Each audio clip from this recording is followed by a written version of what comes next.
నమస్కారం. సంక్రాంతి పండుగ సమయంలో ఆంధ్రప్రదేశ్లో ఒకవైపు సంప్రదాయం, మరోవైపు వేల కోట్ల రూపాయల వ్యాపారం, ఇంకోవైపేమో చట్టపరమైన నిషేధం. అవును. ఈ మూడింటి నడుమ నలిగిపోయే ఒక అంశముంది. అదే కోడిపందేలు. ఇది కేవలం పండుగ సరదా కాదండి.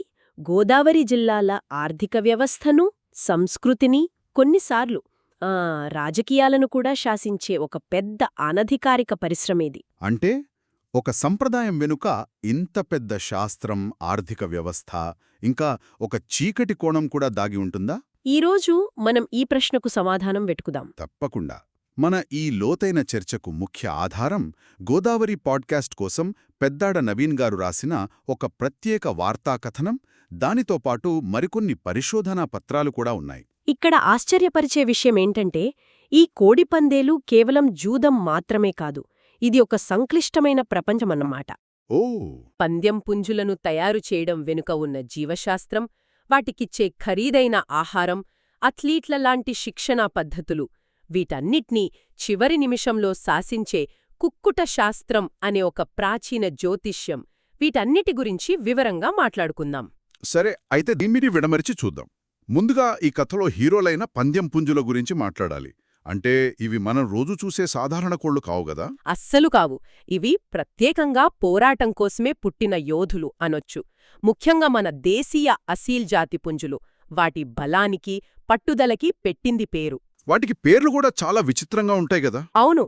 వాటి రంగులను బట్టి డేగా, కాకి, నెమలి, పింగలి, కొక్కిరాయి అని చాలా ఆసక్తికరమైన పేర్లు పెడతారు. అయితే మనకందిన సమాచారం ప్రకారం ఈ మధ్యకాలంలో కేవలం బలం మాత్రమే సరిపోట్లేదట. వేగం, ఆ దాడి చేసే తీరు, అవి కూడా ముఖ్యమయ్యాయట. ఇక్కడే అసలు కథ మొదలవుతుంది. సరిగ్గా చెప్పారు. అందుకే మన దేశీయ అసీల్ పుంజులను విదేశీ జాతులైన పెరూవియన్, థాయ్ జాతులతో సంకరం అంటే క్రాస్ బ్రీడింగ్ చేస్తున్నారు. ఓహ్, క్రాస్ బ్రీడింగ్. ఈ సంకరీకరణ వల్ల పందేల స్వరూపమే మారిపోయింది. పెరూవియన్ జాతులు గాలిలో దాదాపు 2-3 అడుగుల ఎత్తుకు ఎగిరి దాడి చేయడంలో, అంటే ఏరియల్ స్ట్రైకింగ్లో దిట్టలు. వాటి వేగం, దూకుడు అసాధారణం. ఒక్క నిమిషం, మరి ఇంత ప్రత్యేకత ఉంది కాబట్టి వాటి విలువ కూడా అదే స్థాయిలో ఉంటుందా? నేను విన్న ఒక సంఖ్య నన్ను నిశ్చేష్యుణ్ణి చేసింది. చెప్పండి. ఒక మేలుజాతి పెరువియన్ క్రాస్ పుంజు ధర 5 లక్షల రూపాయల వరకు పలుకుతుందట. ఇది నిజమేనా? అవునండి, 5 లక్షలు. ఒక కోడిపుంజు కోసం అంత ఖర్చు పెడతారా? అంటే ఇదొక చిన్న కారు ధర గదా? 100% నిజం. అందుకే వీటిని ఒక వ్యవసాయ ఉత్పత్తిగా చూడరు. అధిక పనితీరుగల జీవ ఆస్తిగా, అంటే ఒక హై పర్ఫార్మెన్స్ బయోలాజికల్ అసెట్గా చూస్తారు. జీవ ఆస్తి ఆసక్తికరంగా ఉంది.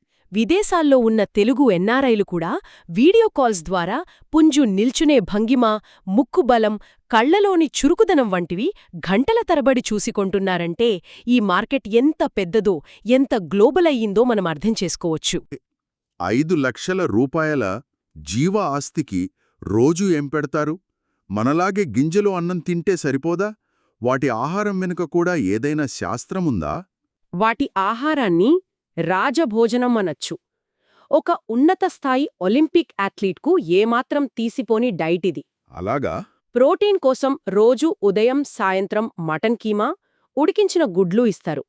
పచ్చి మాంసం తినిపించడం వల్ల పుంజులో క్రూరత్వం పెరుగుతుందని, అది పందెంలో ఉపయోగపడుతుందని ఒక నమ్మకం కూడా ఉంది. జీడిపప్పు, బాదాం, మటన్ కీమా, స్వచ్ఛమైన దేశీ నెయ్యి, ఈ డైట్ చార్ట్ చూస్తుంటే నాకే అసూయగా ఉంది. ఆ పుంజులు మనలో చాలామంది కంటే ఆరోగ్యంగా తింటున్నాయి. నిజమే. అయితే ఇందులో అశ్వగంధ, శిలాజీత్ వంటి ఆయుర్వేద మూలికలను కూడా వాడతారని విన్నాను. ఇవి మనుషులు వాడేవే కదా? కోళ్లకు ఇవి నిజంగా పనిచేస్తాయా? లేక ఇదంతా కేవలం ఒక నమ్మకమా? మీ సందేహం సరైనదే. దీనిపై అధికారిక శాస్త్రీయ అధ్యయనాలు లేకపోయినా దీని వెనుక ఒక తర్కం ఉంది. ఏంటది? పుంజు శరీరంలో వేడిని, పోరాడే శక్తిని నింపాలనేది శతాబ్దాలుగా వస్తున్న ఆయుర్వేద సిద్ధాంతం. అశ్వగంధ ఒత్తిడిని తగ్గిస్తే, శిలాజిత్ వంటివి శక్తిని తక్షణమే పెంచుతాయని నమ్ముతారు. ఇది ఒక రకంగా సహజమైన పర్ఫార్మెన్స్ ఎన్హాన్స్మెంట్ అనమాట. అయితే సహజమైన పద్ధతులతో పాటు ఈ పరిశ్రమలో ఒక చీకటి కోణం కూడా ఉంది. పనితీరును పెంచడానికి కృత్రిమ ఉత్ప్రేరకాల వాడకం విపరీతంగా పెరిగింది. ఇది చాలా ఆందోళనను కలిగించే విషయం. నిజమే. పోటీ తీవ్రత, పందేల విలువ పెరిగే కొద్దీ త్వరిత ఫలితాల కోసం అడ్డదారులు తొక్కుతున్నారు. అంటే కండరాలు వేగంగా పెరగడానికి అనాబాలిక్ స్టిరాయిడ్స్, పందెం సమయంలో నొప్పి తెలియకుండా ఉండటానికి పెయిన్ కిల్లర్స్, దాడి తీవ్రత పెంచడానికి టెస్టోస్టిరాన్ ఇంజెక్షన్లు ఇస్తున్నారు. అమ్మో! కొన్నిసార్లు వెలాగ్రా వంటి మందులను కూడా వాడుతున్నారని మనకు అందిన ఆధారాలు చెప్తున్నాయి. ఈ అనబాలిక్ స్టిరాయిడ్స్ అంటే ఏమిటి? అవి ఆ పక్షి శరీరంపై ఎలాంటి ప్రభావం చూపుతాయి? దీని సులభంగా చెప్పాలంటే మన శరీరంలో సహజంగా ఉండే టెస్టోస్టెరాన్ను కృత్రిమంగా 100 రెట్లు శక్తివంతంగా తయారు చేసి ఇంజెక్ట్ చేయడమే ఈ స్టెరాయిడ్స్. ఓకే. ఇది కండరాలను అసాధారణ వేగంతో ఉబ్బేలా చేస్తుంది, కానీ ఆ క్రమంలో శరీరం లోపల ఉన్న అవయవాలను నాశనం చేస్తుంది. అంటే దాని దుష్ప్రభావాలు ఎలా ఉంటాయి? చాలా తీవ్రంగా ఉంటాయి. వీటివల్ల కాళేయం, మూత్రపిండాలు పూర్తిగా దెబ్బతింటాయి. గుండె కండరాలు బలహీనపడతాయి. ముఖ్యంగా వాటి పౌరుషం దెబ్బతింటుంది. అంటే అవి పిల్లల్ని కనలేని స్థితికి శాశ్వతంగా వెళ్ళిపోతాయి. పరిశోధనా పత్రాల ప్రకారం ఈ మార్పులు చాలా వరకు శాశ్వతమైనవి.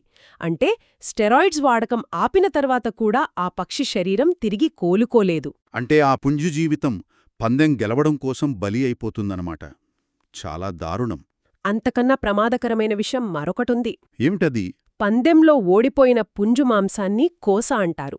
ఈ స్టెరాయిడ్స్ వాడిన పుంజుల మాంసాన్ని తినడం వల్ల ఆ రసాయనాల అవశేషాలు మనుషుల శరీరంలోకి ప్రవేశించే ప్రమాదముంది. అయ్యో! ఇది దీర్ఘకాలంలో హార్మోన్ల అసమతుల్యత వంటి తీవ్రమైన ప్రజారోగ్య సమస్యలకు దారితీయవచ్చు.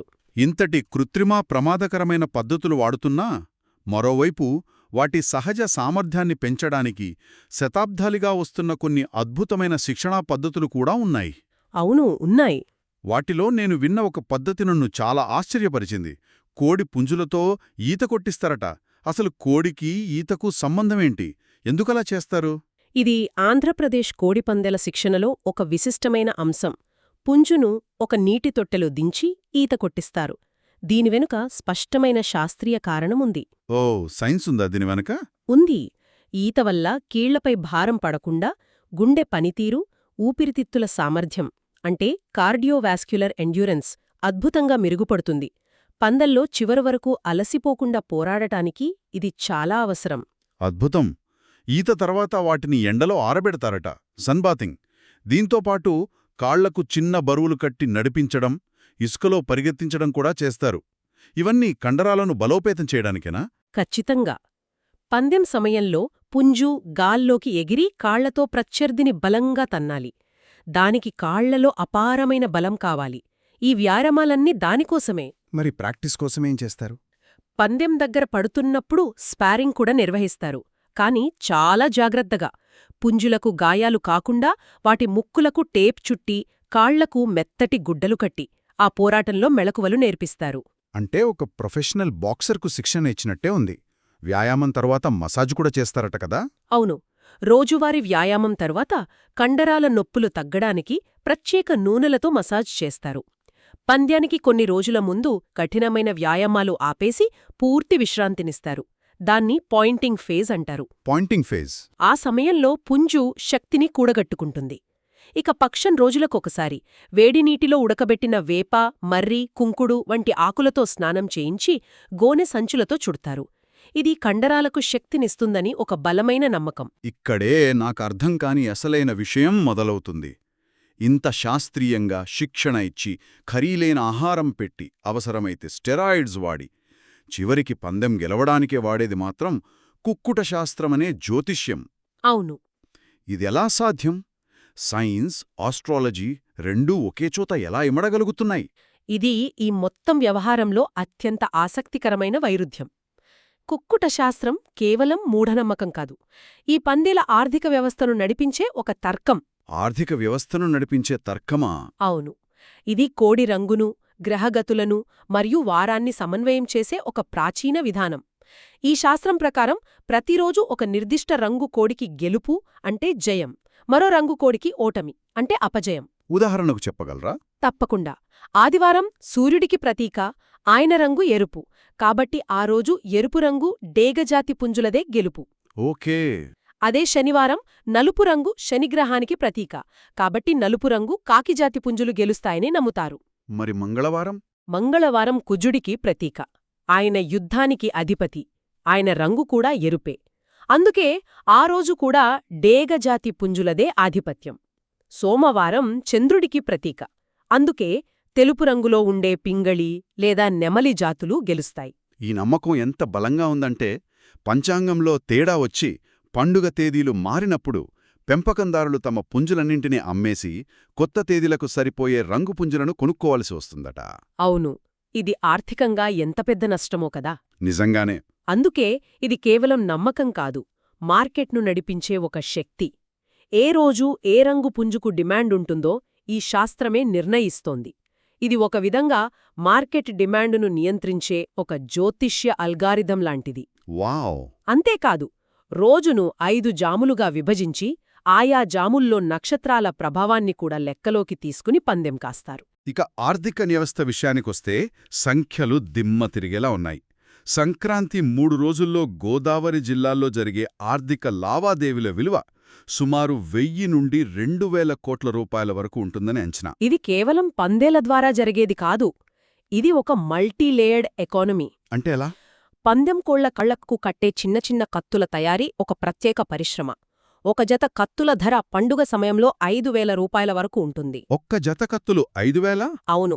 ఇక భీమవరం, కాకినాడ వంటి పట్టణాల్లోని హోటళ్లు, గెస్ట్ హౌజ్లు నెల రోజుల ముందే నిండిపోతాయి. ఇక పందేలు జరిగే బర్ల దగ్గర వాతావరణం ఒక పెద్ద ఈవెంట్ను తలపిస్తుందట. నిజంగానే. అక్కడ వీఐపీ గ్యాలరీలు, ఫుడ్ కోర్ట్లు, పెద్ద ఎల్ఈడీ స్క్రీన్లు, మద్యం అమ్మకాలు, ఇతర జూదాలు. అదొక చిన్నపాటి తాత్కాలిక నగరంలా మారిపోతుంది. వేలాది మందికి తాత్కాలిక ఉపాధి కూడా లభిస్తుంది. ఇంత పెద్ద ఎత్తున ఇంత బహిరంగంగా జరుగుతున్నా చట్టపరంగా ఇదంతా నిషేధం కదా? మరిదంతా ఎలా సాధ్యం? ఇక్కడే అసలు వైరుధ్యముంది. జంతుహింసా నిరోధక చట్టం 1960 ప్రకారం కోడిపందేలు, ముఖ్యంగా కత్తులు కట్టి ఆడించడం పూర్తిగా చట్టవిరుద్ధం. హైకోర్టు కూడా చాలాసార్లు చెప్పింది గదా? అవును, చాలాసార్లు తీవ్రమైన ఉత్తర్వులిచ్చింది. అయినప్పటికీ రాజకీయ నాయకుల అండదండలతో, సంస్కృతి సంప్రదాయం పేరుతో ఈ పందేలు భారీ ఎత్తున జరుగుతూనే ఉన్నాయి. నిర్వాహకులు దీనిని తమిళనాడులోని జల్లికట్టుకు పోలుస్తారట కదా? అవును. జల్లికట్టుకు చట్టబద్ధత కల్పించినప్పుడు తమ సంప్రదాయమైన కోడిపందేలకు ఎందుకు కల్పించరని వాదిస్తారు. మరి పోలీసుల నిఘా ఉంటుంది, కాని నిర్వాహకులు కూడా చాలా చాకచక్యంగా వ్యవహరిస్తున్నారు. వాట్సాప్ గ్రూపుల ద్వారా చివరి నిమిషంలో వేదికలను మార్చడం, పోలీసుల కళ్లు గప్పడానికి నగదుకు బదులుగా క్యాష్ ఫర్ కార్డ్ కౌంటర్లను నడపడం, ఇలాంటి ఆధునిక పద్ధతులను అవలంబిస్తున్నారు. అయితే వీటన్నిటి అర్ధవులింతి. కోడిపందేలనేవి కేవలం ఒక పండుగ వినోదం కాదు. ఇది సంప్రదాయం, వేల కోట్ల అనధికారిక ఆర్థిక వ్యవస్థ, జంతుహింస, జీవశాస్త్రం, జ్యోతిష్యం మరియు చట్టం, వీటన్నిటి మధ్య ఉన్న ఒక సంక్లిష్టమైన సంఘర్షణ. సరిగ్గా చెప్పారు. ఇది ఒక ముఖ్యమైన ప్రశ్నను లేవనెత్తుతుంది. పందెం పుంజుల శక్తిని పెంచడానికి స్టిరాయిడ్స్ వాడుతున్నారని మనం చూశాం. అవును. అయితే మనకు అందిన ఆధారాల ప్రకారం కొన్ని దేశాలలో యూరోపియన్ యూనియన్ను నిషేధించినప్పటికీ మాంసం ఉత్పత్తి పెంచడానికి పశువులలో కూడా ఇదే రకమైన హార్మోన్లను, స్టిరాయిడ్స్ను చట్టబద్ధంగా వాడుతున్నారు. ఇది చాలా ఆందోళన కలిగించే విషయం. అవును. ఇది మనల్ని ఒక పెద్ద ప్రశ్నకు తీసుకువస్తుంది. మన ఆహార గొలుసులో ఇలాంటి పనితీరును పెంచే పదార్థాలు ఇంకా ఎక్కడెక్కడ దాగి ఉన్నాయి, మరియు అంతిమ వినియోగదారులమైన మనపై వాటి ప్రభావం ఏమిటి?